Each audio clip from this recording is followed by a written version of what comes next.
let's take a look at some of the most important principles, mindset, and workflows that I use to sketch out compositions and orchestrations like this in a matter of minutes.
Now, if I scroll down, you can see the first sketch that I made of this project, which is only 5 tracks. We have some string chords, cello, violin, and 2 flute tracks.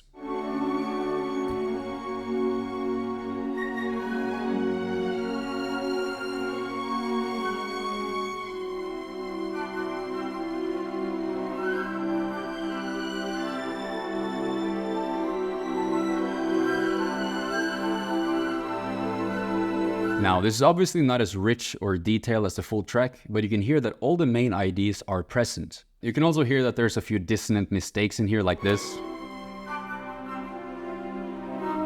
Now, this is just because everything is improvised. I'm just searching for the right notes and melodies. But for being 5 tracks deep, I'm pretty happy with the result. Let's just quickly compare the sketch to the finished piece. You can see that all the main elements are essentially in this sketch, all the main ingredients.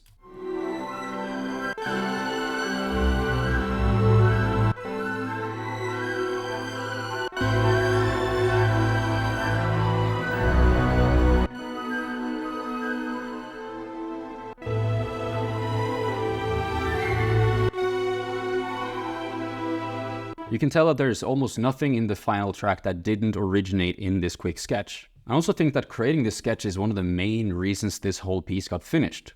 Let me explain why. When we compare the elements, we can tell that more or less 80% of the track is already there, at least the main important elements. And why is this important? Well, when we start with the main big building blocks, everything else tends to get a lot easier. I tend to get really inspired by hearing the full context of the idea and starting to envisioning where this could go if I finish it up. Even if it's a bit rough around the edges, there's some off notes and everything is not flowing properly. The details tend to come later. They're not as important right now. So when I'm writing, I'm trying to identify the most important elements for this composition and for this orchestration and focus 100% on those before I move on further. And doing it that way makes the orchestration process and the details and the production so much easier. So this is essentially my workflow when I was creating this. First, I started improvising these chords in one take based on a creative prompt I gave myself.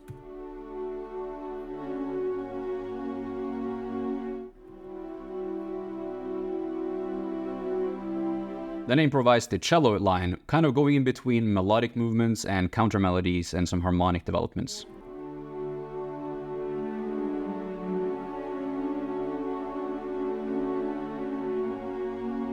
And those melodic movements kind of came randomly, but also were very much guided by the harmony that I just laid down. Then I did an improvised take of these violins.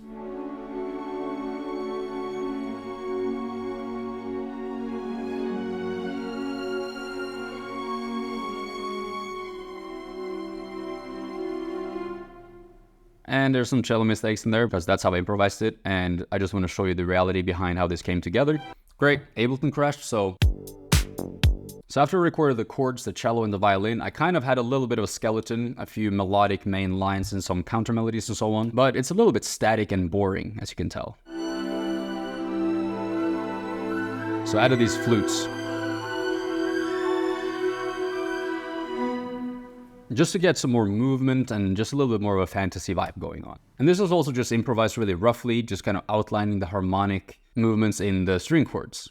And altogether, they make up the foundation for this entire orchestration and composition. Now, if you're wondering how do I know what to do when improvising, I really don't. A lot of it is happy accidents. That said, I'm not just doing random things and hoping for the best. I have a guiding framework that helps me focus on the most essential things in order to get to sketches like this very quickly. And a lot of it is based around simplicity, because in order to work like this, we need to simplify. But in order to simplify without losing essential information, we need to focus on what is important. It's like when Wally does these speed painting and thumbnails to convey a story with very little information in a very short time, with zero details or even colors.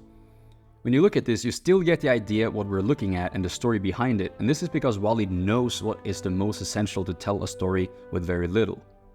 Now, knowing what to focus on musically can be a little bit overwhelming, especially with all the rules, theory, and options out there. So here's a system that at least works really well for me.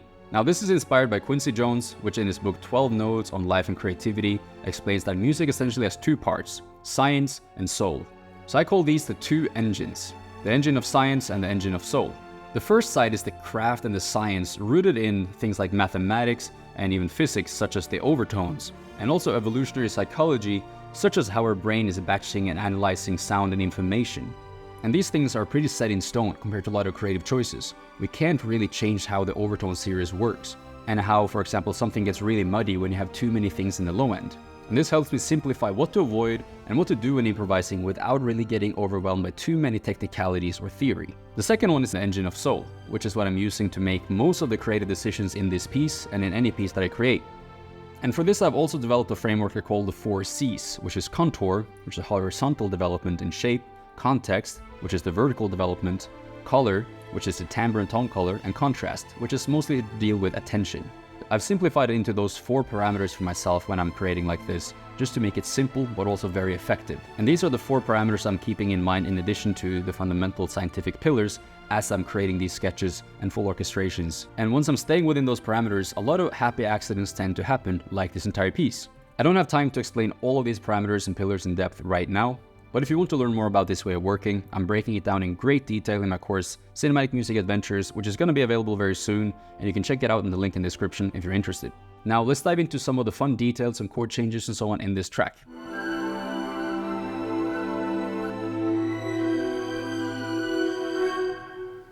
So the woodwinds, they have a background role, but a very important one. They're bringing a lot of movement, color, and depth to the track, because when I take them away, you feel that there's almost a vacuum. Now, one of the reasons I'm doing this is because everything is very static, so I need something to balance it out a little bit that has a bit more movement. But this is still in the background because it's very repetitive, a lot of repeated runs, and the way our brain processes sound information is going to push that towards the background, almost like a river that is just a droning sound. It's still moving, but it's very repeating and predictable. This is something I talk more about in the first engine, talking about the science of how we perceive sound and different elements in a mix or orchestration. Musically, these are just arpeggios and runs based around the chords that I was improvising in the strings. Pretty basic chords and scales.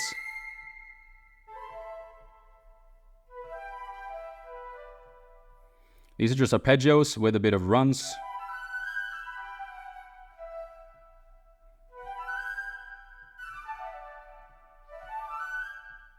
Now a lot of these are just played in, so not perfectly quantized, but I kind of like the raw nature that it gives them.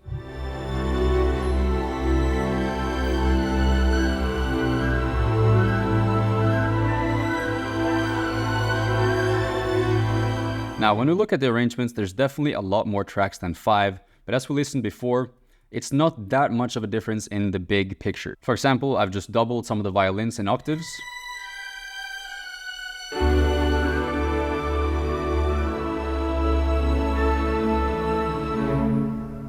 I've added in some violas that's doubling a lot of the violins sometimes, and sometimes doubling the cello. I did add some double basses that essentially are playing the bass notes of these chords. And I've also played around with some more ear candy in the harp. Some of it is taken from the flutes, some of it has just been improvised. And a Celeste here.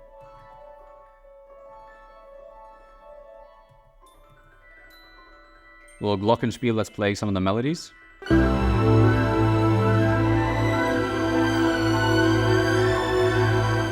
And this too is just improvised, where I'm just going crazy, just trying to get a chaotic kind of fantasy texture in the background. You can also see that a lot of the big instruments, such as the brass and the timpani and the drums here, are reserved for just 1 or 2 places in the whole composition.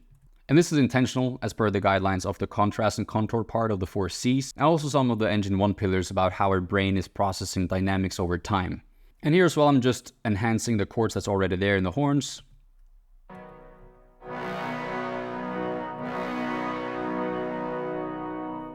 I've also taken some parts of the cello line and given it to bassoon certain times, just to give it a little bit more movement.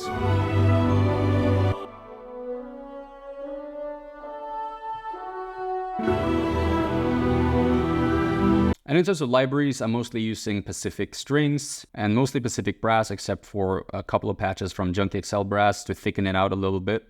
And then the woodwinds are a mix of Stressov Orchestra, Albin Tundra, Nucleus, and Hollywood woodwinds. So that's a little look into the process of creating this, some of the main elements, and my mindset as I'm creating it from sketch to the finished mockup. Now if you want to learn more about this way of working, the 4 Cs and the 2 engines, how I set up these templates, process everything, and more step-by-step how I go about this, I recommend checking out Cinematic Music Adventures when it's launching on November 8th. You can find it in the link underneath this video. Regardless, I hope you found this video helpful. If you have any questions or things you want to know, feel free to leave a comment. I'll see you in the next one.